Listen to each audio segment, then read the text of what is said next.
Hello विद्यार्थियों, मैं रवि कुमार आपका स्वागत करता हूं आपके अपने यूट्यूब चैनल जेएचपी कोचिंग में। तो जैसा कि विद्यार्थियों, कक्षा 12 भौतिक विज्ञान का सॉल्व पेपर सॉल्व कर रहे थे, जिसमें विद्यार्थियों मैं आपको सेट नंबर तीसरा सॉल्व करा रहा था। तो आज विद्यार्थियों देखिए, हम सेट नंबर 3 में यहाँ से करेंगे। देखिए यहाँ तक क्वेश्चन खाता कर चुके थे, तो आज ग नंबर से क्वेश्चन करेंगे, ठीक है। और देखिए विद्यार्थियों, पीछे के क्वेश्चन में करा चुका हूँ, और जैसे आपका बायोलॉजी हो गया, रसायन विज्ञान, गणित है, सभी के अनसॉल्व पेपर सॉल्व कराए जाते हैं। अगर आप प्लेलिस्ट में जाएंगे तो वहाँ पर आपको हमारे सभी वीडियो क्रमवार मिल जाएंगे। तो चलिए विद्यार्थी देखिए, ग नंबर से हम सॉल्व कर लेते हैं। और देखिए विद्यार्थियों, मैं आपको बता दूं, अगर आपको यूपी बोर्ड में अच्छे नंबर लाना है तो आपको अनसॉल्व पेपर सॉल्व करना बहुत जरूरी है, क्योंकि जो यूपी बोर्ड का पेपर है अनसॉल्व पेपर से ही पूरा बनता है, उसी से 90% क्वेश्चन आपको फंस जाएंगे, ठीक है ना। तो देखिए ग नंबर का क्वेश्चन सॉल्व करते हैं। देखिए कह रहा है, सामान्यतः नैज अर्धचालकों के अपमिश्रण का क्या उद्देश्य होता है। फिर कह रहा है, पीएन संधि डायोड के अग्र एवं पश्च अवनति की दिशा में अवलाक्षिक वक्र प्राप्त करने के लिए वांछित परिपथ का आरेख दर्शाइए, ठीक है। चल देखिए, इस क्वेश्चन को हम सॉल्व कर लेते हैं, चलिए। तो देखिए विद्यार्थियों, क्वेश्चन कौन सा था, 5 का ग था क्वेश्चन हमारा। कह रहा था, सामान्य नैज अर्धचालकों के अपमिश्रण का क्या उद्देश्य है ना। कह रहा था, सामान्य नैज अर्धचालकों के अपमिश्रण का क्या उद्देश्य होता है, ये कह रहा था हमसे। तो देखिए उत्तर में लिखेंगे हम कि सामान्य नैज अर्धचालकों के अपमिश्रण का उद्देश्य यह है कि नैज अर्धचालकों की चालकता बढ़ जाए, जिससे धारा का प्रवाह होने लगे, ठीक है। इसलिए देखिए अपमिश्रण उसमें किया जाता है, मतलब मिश्रण की मिलाया जाता है, मतलब, ठीक है ना। तो ये देखिए पूछ रहा था, सामान्य नैज अर्धचालकों का अपमिश्रण क्या उद्देश्य है, तो हमने लिख दिया देखिए कि सामान्य नैज अर्धचालकों के अपमिश्रण का उद्देश्य यह है कि नैज अर्धचालकों की चालकता बढ़ जाए, जिससे धारा का प्रवाह होने लगे। इसके बाद देखिए कह रहा है हमसे क्वेश्चन में कि पीएन संधि डायोड के अग्र एवं पश्च अवनति की दिशा में अवलाक्षिक वक्र प्राप्त करने के लिए वांछित परिपथ आरेख दर्शाइए। तो चलिए विद्यार्थी, इसका परिपथ आरेख देख लेते हैं हम। तो देखिए विद्यार्थियों, इसका ये परिपथ आरेख है, ये जो परिपथ आरेख है, ये पीएन संधि डायोड के अग्र अवनति की दिशा में अवलाक्षिक वक्र का ग्राफ है ये, ठीक है। आप अच्छी तरह देख सकते हैं। देखिए विद्यार्थियों, ये पीएन संधि डायोड बना है हमारे पास, ठीक है ना। इस प्रकार बनाएंगे आप। और देखिए इसका, देखिए ये अवलाक्षिक वक्र है हमारा।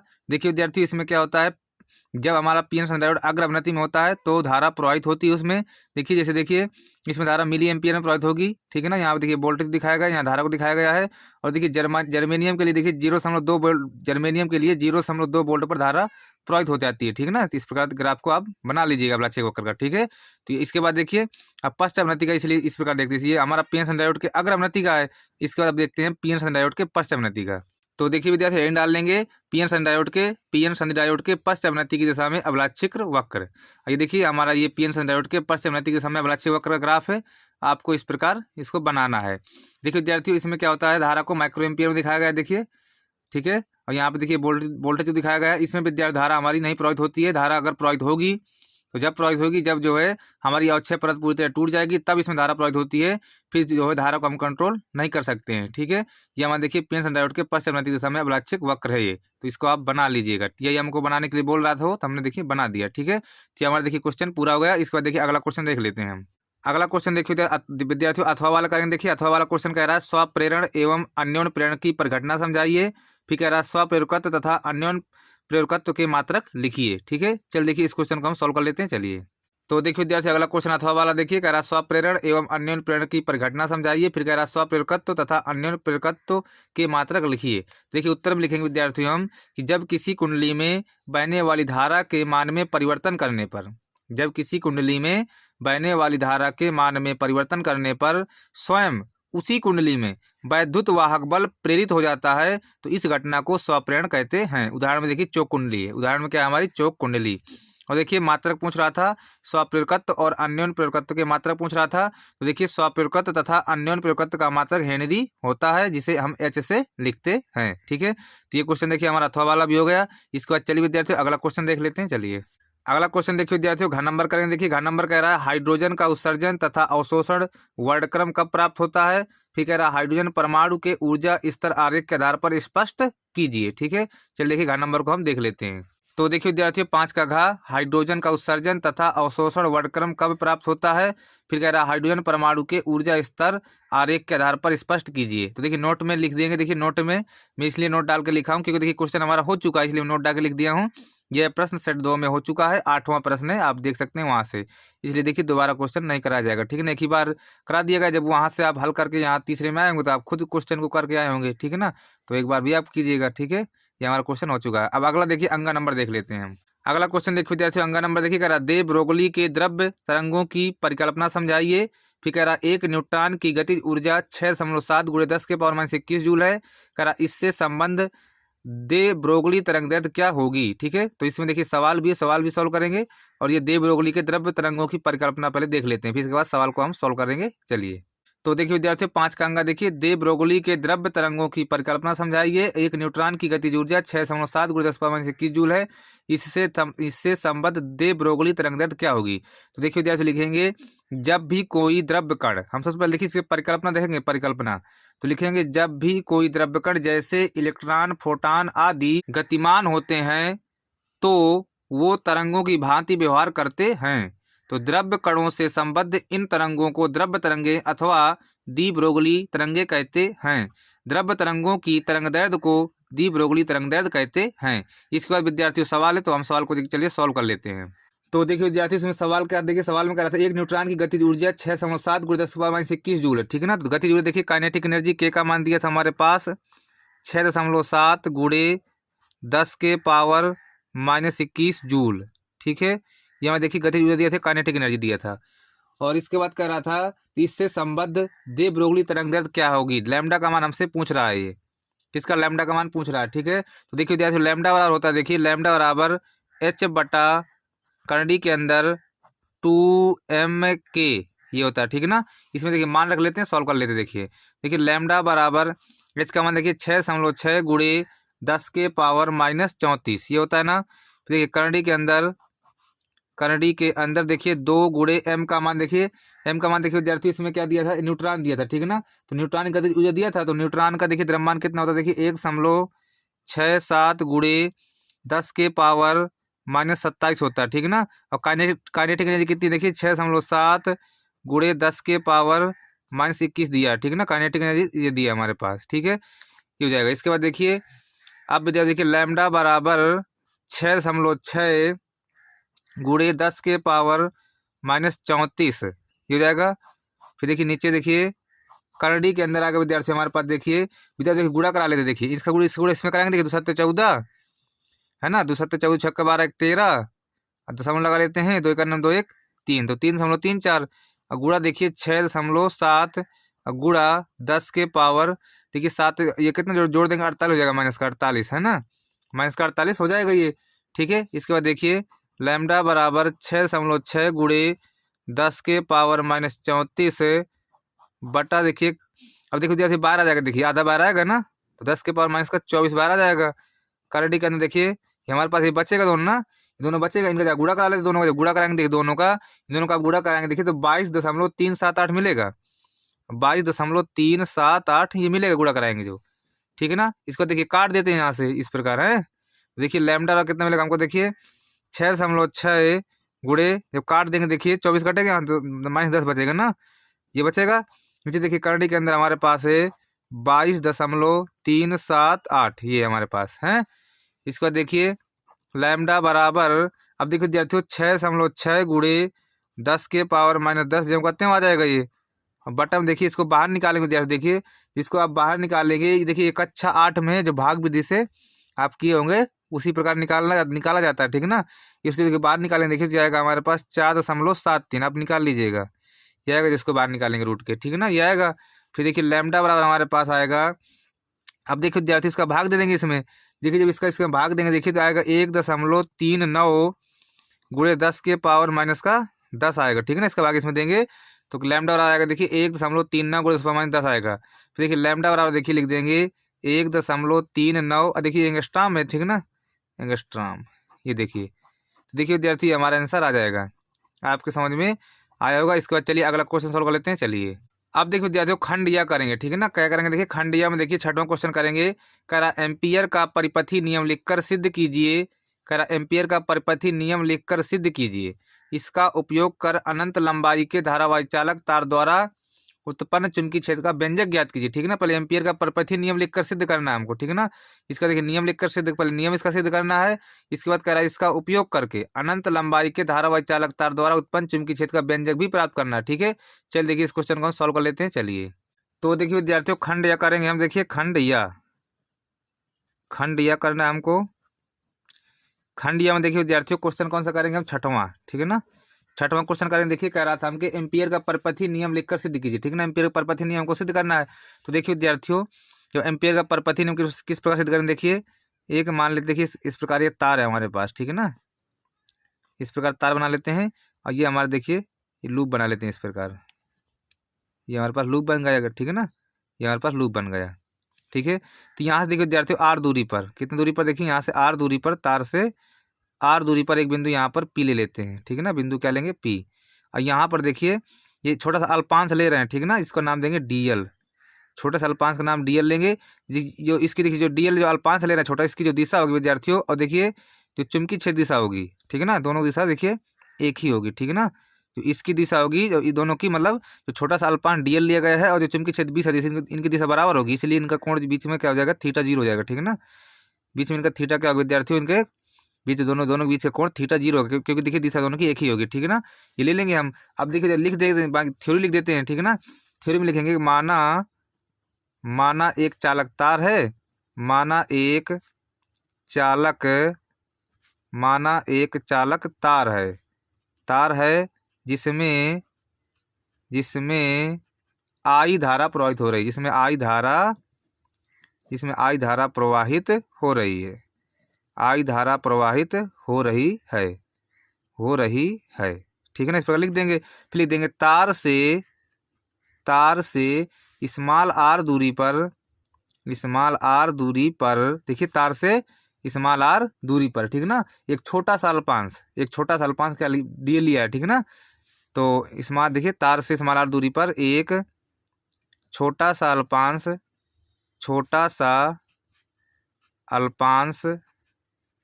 डीएल सदिश है, ठीक है ना। एक छोटा अल्पांश डीएल सदिश है, जहां पर देखिए चुंबकीय क्षेत्र देखिए, जहाँ पर चुंबकीय क्षेत्र 20 सदिश बराबर, देखिए 20 कितना, देखिए μ0/2 पाई इंटू आई बट्टा आर है, ठीक है ना। जहाँ पर चुंबकीय क्षेत्र कितना है, 20 सदिश बराबर μ0/2 पाई इंटू आई बट्टा आर है, ठीक है ना। ये हमारे पास। इसके बाद देखिए विद्यार्थियों, अब देखिए विद्यार्थियों 20 सदिश और डीएल सदिश के बीच देखिए डॉट प्रोडक्ट करा देंगे, रेखी समाकलन लगा के, ठीक है ना। रेखी समाकलन लगा के 20 सदिश और डॉट डीएल सदिश कर देंगे, ठीक है ना। इनके पास मतलब डॉट प्रोडक्ट अदिश गुणनफल लगा देंगे। देखिए तो हमारे पास कितना है, देखिए विद्यार्थियों जब इसका अदिश गुणनफल करेंगे, देखिए रेखी समाकलन बी डीएल कॉस थीटा हो जाएगा ये, ठीक है ना। बी डीएल कॉस थीटा हो जाएगा ये। इसके बाद देखिए फिर देखिए ये इसको ज्यों का त्यों रहेगा, ठीक है ना। ये विद्यार्थियों ज्यों का त्यों रहेगा हमारा, ठीक है ना। ये ज्यों का त्यों रहेगा। अब ये देखिए तो बी डीएल कॉस थीटा का मान कितना, 0 डिग्री, 0 रख देंगे इस प्रकार, ठीक है। फिर देखिए रेखी समाकलन बी सदिश डॉट डीएल सदिश बराबर, देखिए क्या करेंगे, देखिए हाँ ठीक है, रेखी समाकलन देखिए इस प्रकार, रेखी समाकलन बी डीएल और कॉस 0 का मान कितना, 1 होता है ना, कॉस 0 का मान 1 होता है। देखिए रेखी समाकलन बी सदिश डॉट डीएल सदिश बराबर, अब देखिए बी को बाहर कर लेते हैं, बी हमारा बाहर आ जाएगा, यहाँ पे देखिए डीएल हो जाएगा ये, ठीक है ना। ये हमारा डीएल हो जाएगा। इसको देखिए रेखी समाकलन बी सदिश डॉट डीएल सदिश बराबर, देखिए बी। अब देखिए विद्यार्थियों ये किसको कवर करेगा, देखिए रेखी समाकलन डीएल जो है वो जो हमारा लूप लिया था ना, लूप, उसको देखिए उसका परिधि को कवर करेगा, ये परिधि को। तो परिधि कितनी 2 पाई आर होती है, ठीक है ना। परिधि देखिए 2 पाई आर होती है, तो 2 पाई आर रख देंगे इस प्रकार। फिर देखिए रेखी समाकलन बी सदिश डॉट डीएल सदिश बराबर, अब देखिए बी का मान रख लेते हैं, बी का मान हमारे पास ही दिया है ना, इसको यहाँ पर रख लेता हूँ। देखिए तो बी का मान जब रखूँगा, देखिए तो μ0/2 पाई इंटू आई बटा आर गुड़ा कितना, देखिए 2 पाई आर है पहले से, ये आर से आर कट जाएगा, 2 पाई से 2 पाई कट जाएगा। तो हमारे पास देखिए आ जाएगा रेखी समाकलन बी सदिश डॉट डीएल सदिश बराबर μ0 आई। तो यही देखिए जैसे हमारा परिपथी नियम है, ठीक है ना। ये देखिए हमारा परिपथी नियम है, तो हमने देखिए प्रूव कर दिया, ठीक है। इसके बाद देखिए इसमें एक क्वेश्चन और पूछ रहा था, उसको भी देखिए मैं दिखाता हूँ आपको। अब देखिए विद्यार्थी इसमें पूछ रहा था, इसका उपयोग कर, किसका, एम्पियर के परपथी नियम का उपयोग करके अनंत लंबाई के धारावाही चालक तार द्वारा उत्पन्न चुंबकीय क्षेत्र का व्यंजक कह रहा प्राप्त कीजिए, ठीक है ना। चलिए देखिए इसको भी हम सॉल्व करते हैं। तो देखिए विद्यार्थियों फिर देखिए एक तार बनाते हैं, ठीक है ना, धारावाही चालक तार अनंत लंबाई का। इस प्रकार देखिए धारावाही चालक तार अनंत लंबाई का, और देखिए लूप, ये लूप बना लेते हैं इस प्रकार, इसकी परिकल्पना करेंगे, ठीक है ना, तब तो निकलेगा। फिर उसी प्रकार करना, देखिए यहाँ देखिए आर दूरी पर एक बिंदु पी लेंगे, आर दूरी पर एक बिंदु पी लेंगे, ये छोटा सा अल्पांश, ठीक है ना, इसको डीएल नाम देंगे छोटे सा अल्पांश को। और देखिए इसकी दिशा, देखिए चुंबकीय दिशा इस प्रकार होगी, ठीक है ना, इस प्रकार। तो दोनों दिशा सेम रहेगी, तो थीटा क्या रहेगा, देखिए 0 डिग्री रहेगा, ठीक है ना, थीटा क्या रहेगा 0 डिग्री रहेगा। उसी प्रकार देखिए इसमें भी लिखते हैं कि माना एक धारावाही सीधा अनंत लंबाई का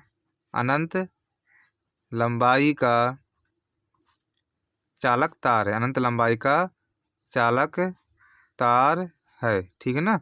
माना एक धारावाही सीधा अनंत लंबाई का चालक तार है जिसमें आई धारा प्रवाहित हो रही है, जिसमें आई धारा प्रवाहित हो रही है, ठीक है ना, इसमें आई धारा प्रवाहित हो रही है। तार से फिर लिखेंगे, देखिए तार से स्मॉल आर दूरी पर एक बिंदु P है, एक बिंदु P है जहाँ पर हमें चुंबकीय क्षेत्र की गणना करनी है, चुंबकीय क्षेत्र की गणना करनी है। देखिए जहाँ पर हमें चुंबकीय क्षेत्र की गणना करनी है, ठीक है ना। फिर लिखेंगे, देखिए एम्पियर के परपथी नियम से, एम्पियर के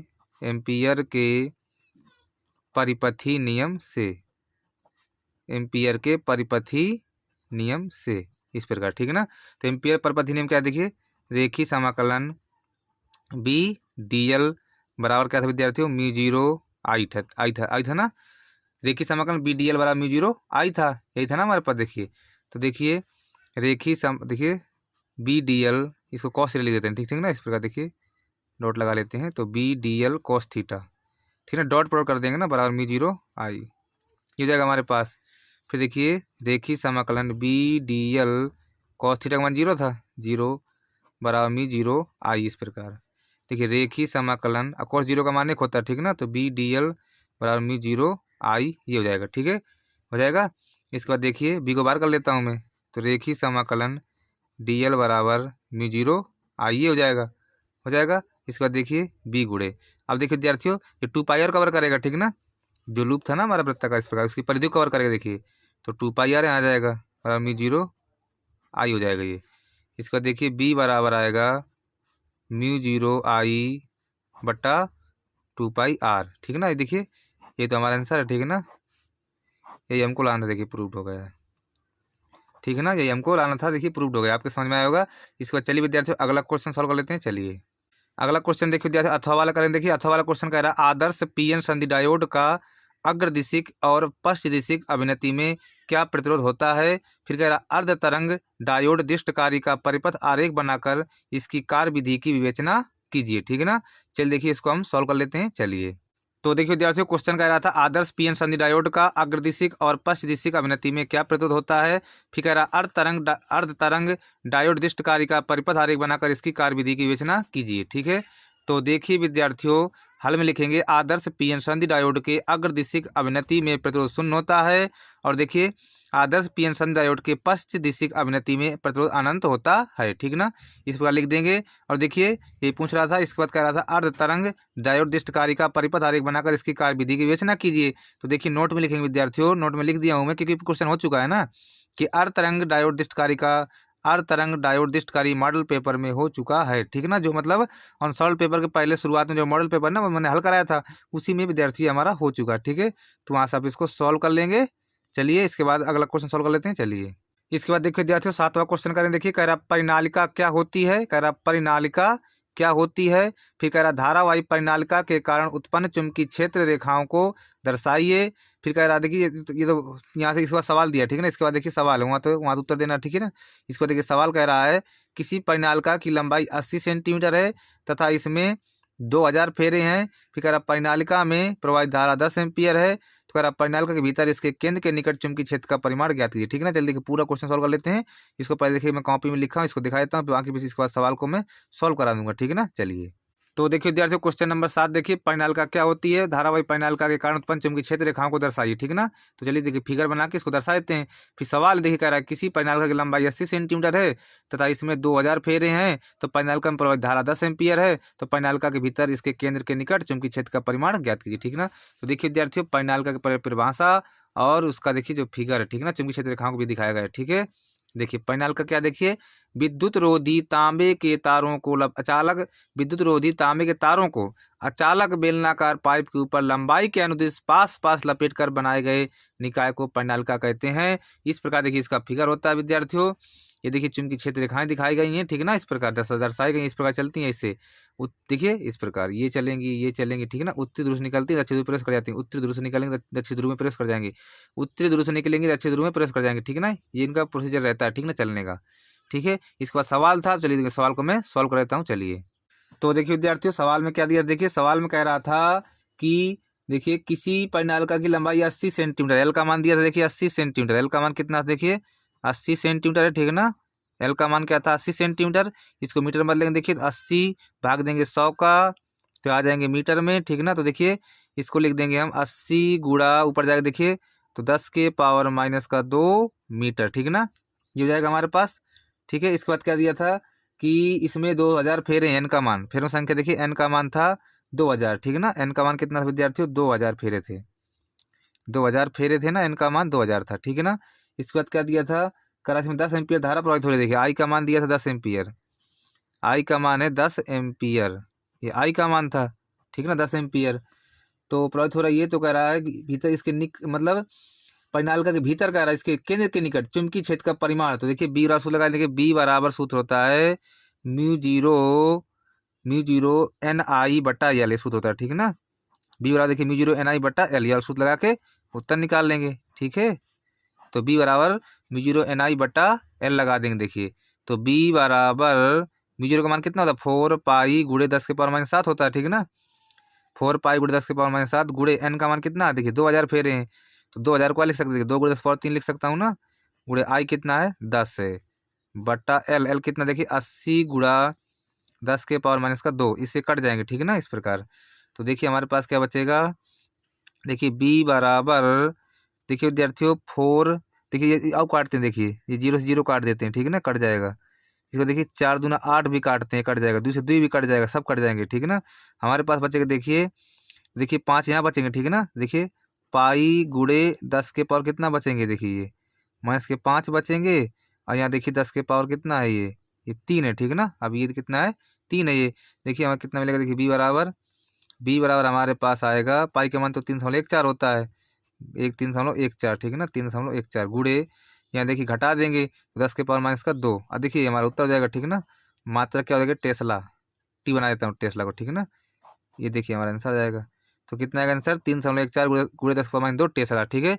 तो विद्यार्थी देखिए मैं यहीं तक रखूंगा, इसके बाद देखिए अगला पार्ट लेकर के आऊँगा, तो उसमें आपका सेट पूरा कर दूंगा, ठीक है ना। क्योंकि देखिए जब वीडियो ज़्यादा बड़ा हो जाता है ना, तो बहुत क्वालिटी का बन जाता है, जिससे अपलोड करने में बहुत दिक्कत होती है, नेटवर्क की भी समस्या रहती है, ठीक है ना।